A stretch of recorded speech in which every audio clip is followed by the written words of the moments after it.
Hello and welcome to another session, another conversation at Strong at Home.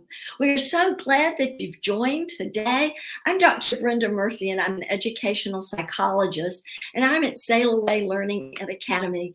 And here at Sail Away, we have been working with families to find educational solutions for a really long time. And we are so glad that you've joined us today for our conversation because our guest today is another veteran homeschool. This is Angela Howard. Welcome, Angela. We're so glad that you joined us today. Angela is the founder of New Hope Academy. And one of the reasons that I've asked Angela to join our conversation today is because during these conversations about, so you want to homeschool, Angela's organization has a program that I feel very strongly about because every now and then here at Sail Away Academy, we've had students that we felt needed more accountability than they would get with the model that our hundreds of families use. And we know that Angela has been working for a long time to provide the kind of accountability that some, not all, but some families need, and furthermore, that they want, because there are many of you out there that really don't want to have to do things like choose curriculum or keep track of. I mean, sometimes I'm that way too. And especially if you have never considered homeschooling, but your children have always been in public and private schools, this to me is a wonderful transition. So I'm going to stop talking. Angela, please tell our families a little bit about your heart and why you are offering a program that I call very strong accountability option. Well, we opened 11 years ago. I homeschooled my 5 children, and they're all grown, and they're all doing very different things. And, when we opened New Hope Academy, we started out with one model, and little by little it transitioned to a different, and we just feel like we just kept following the Lord's lead. And about 3 years ago, actually it was, I believe it was 4 summers ago, felt like starting an online program was what we were supposed to do. And we had no idea that it would snowball into what it is today. It does provide a good bit of oversight for parents who are kind of new to homeschooling. They don't know about choosing curriculum or exactly which classes their high school students need. We have a lot of middle schoolers and high schoolers. Our online program is 3rd grade through 12th grade, but we have a lot of middle schoolers and high schoolers, and it provides all of their academic classes that they need to be able to graduate high school. Well, you know, Angela, you said something that 4 years ago you started looking at online classes. Mm-hmm. I know there are a lot of online options, and they are all over the internet, and they are not all made out of the same cloth, are they? No, ma'am, they're not. They're just like with books. You can go to Walmart and you can buy, or Target or anywhere else, and you can buy activity books that look like homeschooling books. They're big, thick books. And you think, wow, these are great books. They're not great books. They're good if you are supplementing in the summertime, but they don't have the whole year's curriculum in it. And if you try using that to educate your child, you're likely to lose a lot of ground. In the same way, there are online programs that will do the same thing. There are quality ones, and there are ones that are not quality, and you will be losing a year. They might take a whole lot of your money and tell you it's a good thing, or they might tell you it's totally free. Yes. But they may not be quality. Yes. And a lot of it depends on the user. We have found that a lot of times there can be good materials that a user, it's not the right material for them. Yes, and, exactly true. And a lot of times the children don't always relate to the online. And sometimes they don't quite focus. And the parents sometimes think that if they just have an online program, that the that the teacher or the program will keep the children's attention. And I really think that that's been a rude awakening for millions of families and lots of school districts, that online learning isn't always the best for every child. However, I think there are ways that can be very beneficial for children, especially when there's unique situations. For example, we're speaking a lot to families who are deciding, should I homeschool or not, just for this short period of time. And if I make a recommendation, one of the reasons I have Angela on is for those who have demanding jobs and really do not want their children in the public or private school just because things are so uncertain. I think finding an online program that has people behind it and to hold through it. Yes. So how would you help families to negotiate that if you know that they're only going to be in a homeschool program for a year or maybe 2 at the most, and they want to transition back to a public or private school? What are the things that those families need to look at? They need to make sure that they're getting the help they need in setting up their classes, in choosing the classes that their student needs.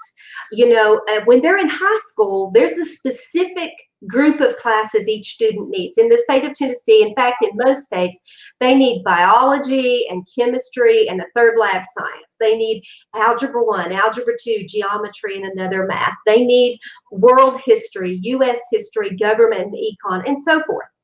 So if you put them in an online program and you're not getting them the exact classes they need, and then you transfer them back to public school, you've lost that time. They're going to have to make it up when they go back to be able to get on track to graduate.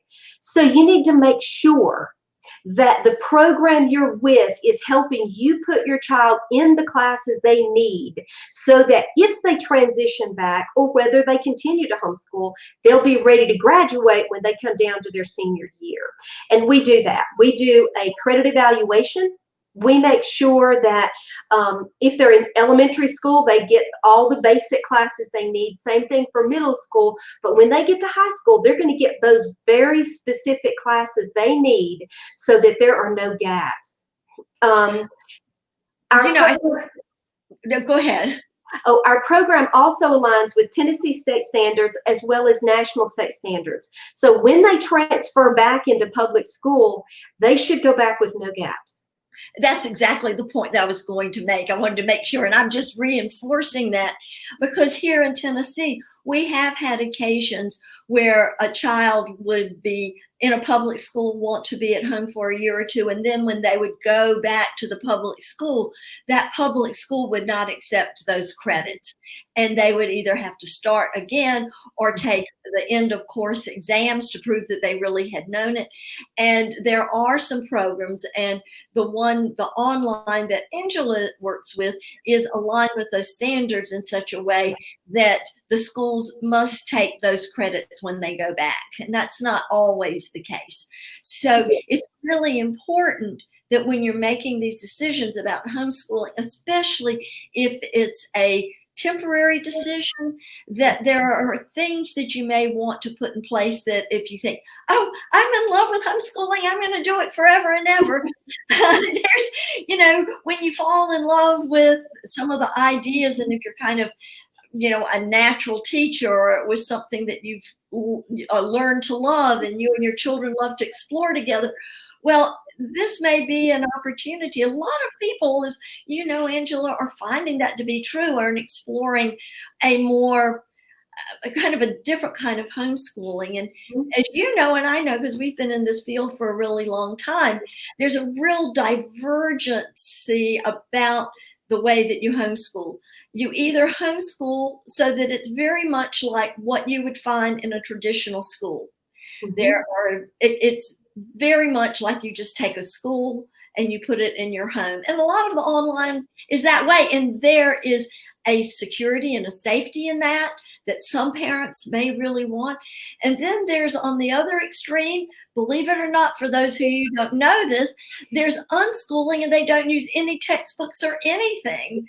And well, their children manage to learn as well. So one of the reasons I want you to hear what Angela has to say, if you are some of these making decisions and you can't put it all together, and I'm sure you've heard a lot of talk about putting things together and how much fun that is. Well,